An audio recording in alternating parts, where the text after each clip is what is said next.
Hi, it's Steve. Today we'd like to show you how to change the front suspension on your top load washer. It's a really easy repair. Let me show you how we do it.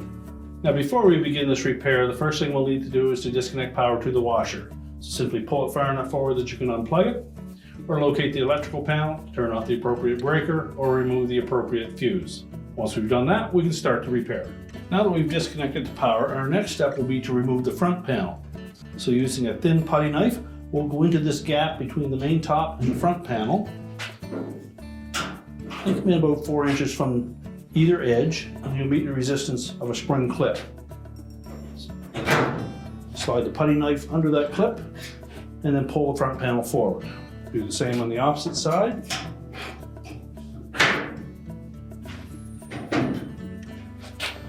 Now once we've released the top of that front panel, just tilt it slightly forward and lift it off of the 2 mounting tabs located on the base frame. And then we'll just set that aside.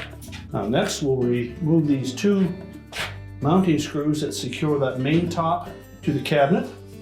These are 1/4 inch hex head screws. Now we can lift up on that top, release it from the cabinet, but it's also hooked into the console at the back. So if we tilt it up and just pull it slightly forward,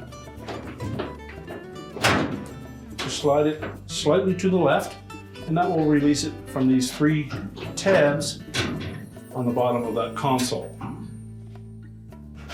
Now we also have a lid switch that we need to disconnect. On this particular style model, it's a magnetic lid switch, and it's snapped into that main top. So to release that, we'll go in underneath. At the very back of that switch assembly is a plastic tab. If we depress that, we should be able to push that switch up through the opening.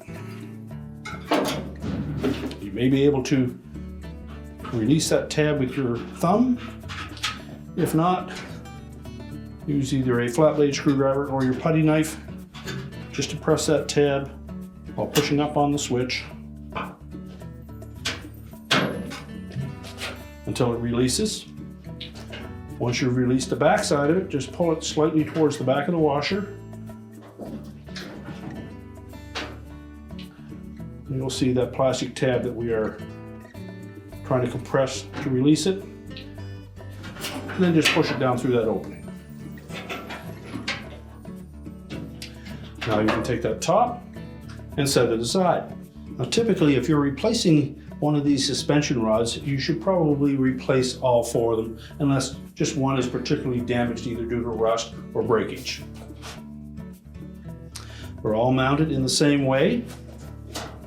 They clip into a support on the bottom of the outer tub and are hung from the frame on top of the cabinet.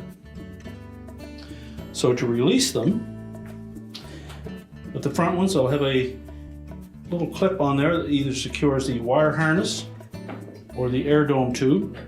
The ones on the rear do not have anything attached to them, but for these front ones, you'll need to release that little plastic clip and just set that aside. Then next we're going to lift up on that tub, take the weight off of it,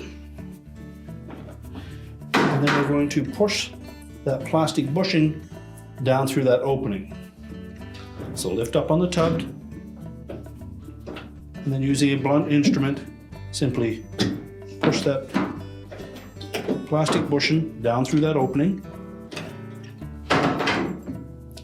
Once you've done that, you can slide it out of that slot, carefully lower the tub.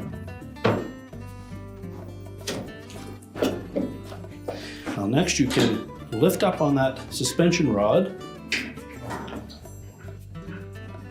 and we need to release the top bushing from the frame around that cabinet next. It's held in place with 2 little plastic tabs. Again, reaching in underneath, just depress one of those tabs and push up on that bushing. Normally, just by releasing one of those tabs, you can lift that bushing away from the frame at the top. Pivot it around, slide the suspension out of the slotted opening,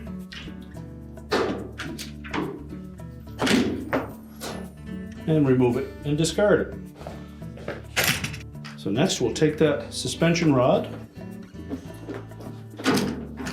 pull it up through that opening.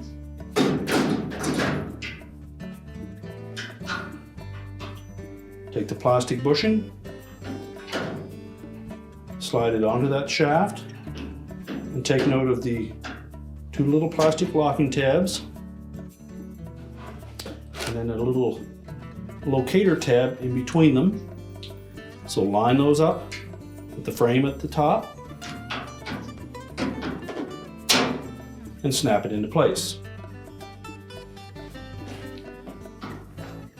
Now some models, that wire harness may be wrapped around that suspension, and others are just simply clipped to it.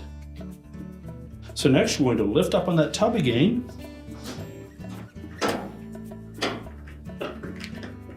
slide the suspension into that bracket, line up the bushing, and then press the tub down onto it so that bushing locks into place. So next we'll reattach that harness to that suspension rod.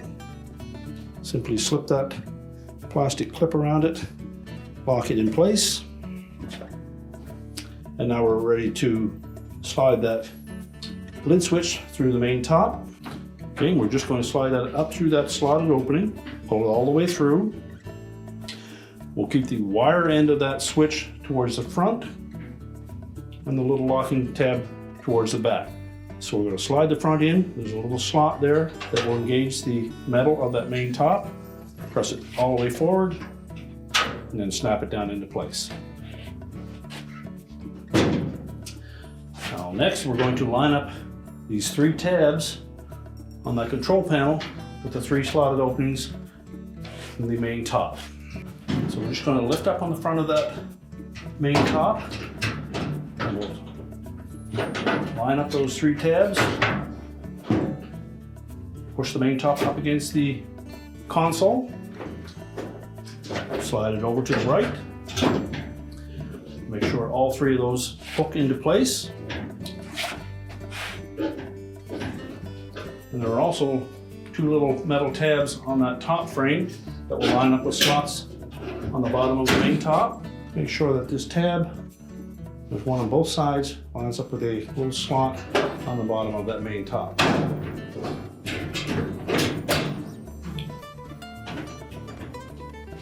And that secures it in place.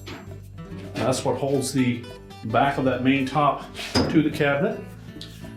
When those are properly lined up, you can press it back. You should not be able to lift up on it. And our mounting tabs at the front should line up with those holes. We can then secure it with the two screws. So make sure that the edge of that main top is flush with the cabinet.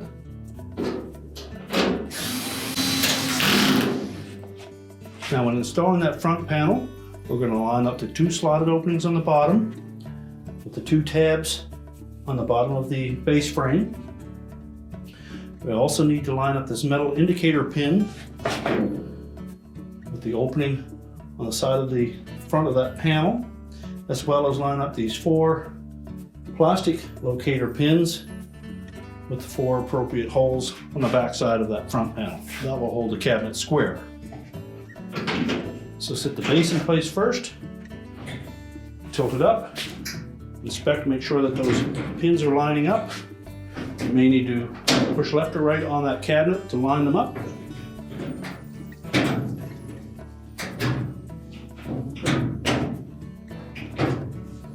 And then just snap the top of that panel firmly up against the cabinet.